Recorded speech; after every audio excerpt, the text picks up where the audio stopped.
everybody, it's Houtini from GayGamer.net here with another weekly video podcast. I have to say, this weekend I think that I am one of the only people I know who does not actually care about seeing The Dark Knight Rises. I'm just not a big fan of Christopher Nolan's Batman trilogy, so I'll see this one on DVD like I did with the last one. Although now it'll be Blu-ray, I guess.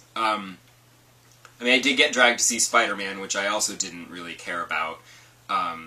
It wasn't bad, but Andrew Garfield is perfectly cast as Peter Parker. The movie just wasn't... I don't know, I couldn't get into it. It felt cold to me. I don't know, I couldn't get into it for some reason. And it felt like it was a good 45 minutes longer than it actually was, which you shouldn't feel that when you're in a movie. Also, they had to redo the origin, so it took, like, an hour just to get him to be Spider-Man, which is just irritating. At least with The Dark Knight Rises, he's already Batman, so you don't have to tell the origin again, which was part of my problem with Batman Begins. But the first superhero movie in any series is always going to be annoying because they have to tell the origin. But with Spider-Man, I'm like, you don't need to tell the origin. Everybody knows it. You can do it in, like, 5 minutes. Do it as a montage. Anyway, this is supposed to be about video games, not movies. But, like, I'd rather just go play Arkham City or even pull out Arkham Asylum from the back of the shelf, you know? Like, that, to me, is more fun. That's kind of what I wanted to talk about this week, was fun. Because I'm trying to play Quantum Conundrum to do a review for the site, and now this game is, like, old, and it's been a couple of weeks, and I am still struggling my way through it, and certain puzzles are fine, and then they ask you to have, like, a lot of coordination and timing and jumping, and first-person jumping is wicked hard, and I just feel like there are times when I'm, okay, fine, and then there's times when I want to, like, snap my controller in half, and the game stops being fun. So I don't look forward to sitting down and playing some more Quantum Conundrum, working towards my, review, because I want to finish it before I review. I don't like to review an unfinished game. But, like, I just don't look forward to playing it anymore. It's kind of frustrating, and yeah, I'm not having any fun with it. And that's what I think. I think games should be fun. And I feel like there are times that you buy a game and you bring it home and you put it in, and very immediately you know, okay, this game is not going to be any fun, and I don't actually think I really want to play it very much. Hopefully that's not normally the case. That's like a rare instance, because, you know the kinds of games that you like, and you check out reviews, and you know what people are saying about the game. Maybe you've played a demo of it, and So, like, nowadays, you're less likely to buy a game that's going to be complete shite. But, for me, sometimes games stop being fun in the middle when they get, like, super repetitive, and you're just grinding, and you're just, like, the story's not progressing, and you're just like, oh my god, what is even happening? And you just feel like you're stuck in a rut. And then it just stops being fun, and you're like, eh.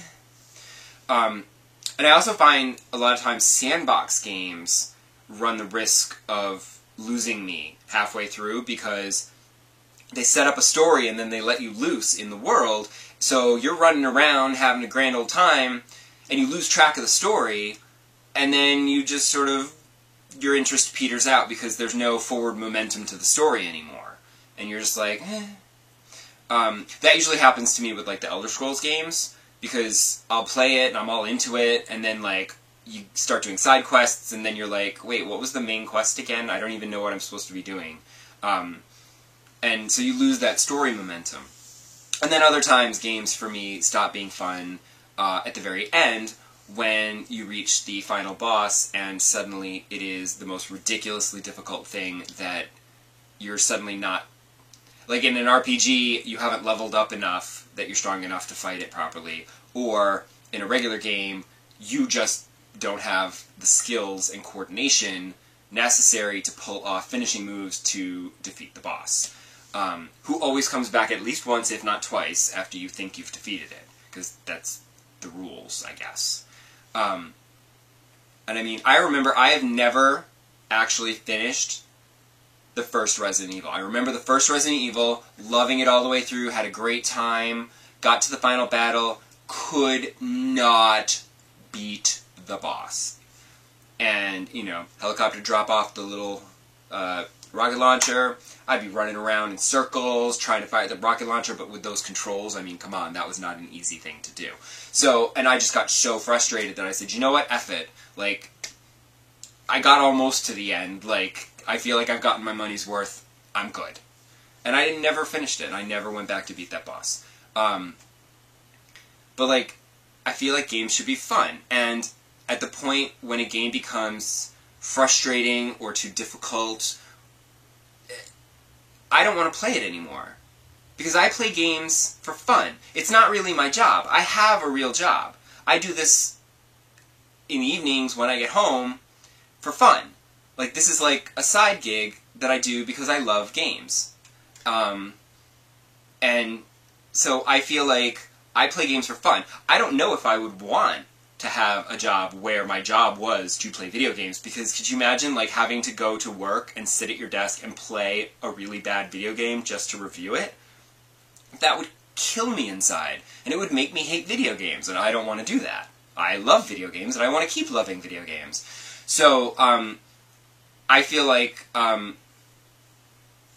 games should be fun, and if a game stops being fun, you should stop playing that game. That's just how I feel. So, I'm still having a great time with Theatrhythm. I still have not unlocked another character. I am getting all the Rhythmia, and I'm unlocking new songs and new things from my Street Pass card, but no characters yet. I'm still slogging along, but it's still fun, and so I still haven't actually gotten around to buying Rhythm Thief, but now I'm thinking maybe I'll wait on Rhythm Thief, because who wants to play 2 rhythm games right in a row? And I've been kind of in the mood for an RPG, and I know Heroes of Ruin just came out, but that's more of like a Diablo-style RPG, and I'm feeling more traditional right now, and I saw Tales of the Abyss, so if anyone wants to let me know, should I try Tales of the Abyss? Is it any good? Is it a traditional RPG? I'm assuming it's not turn-based combat, because nobody does turn-based combat anymore. It's all active whatever, which is sad, because I prefer turn-based, but that's just me, I'm old school. So, let me know if the story's any good, if the combat's any good, and if I should check it out, because I'm tempted. And I've got that GameStop gift card burning a hole in my wallet. So, I will shut up now, because I have rambled on far too long. And I will see you next week. Ta-ta!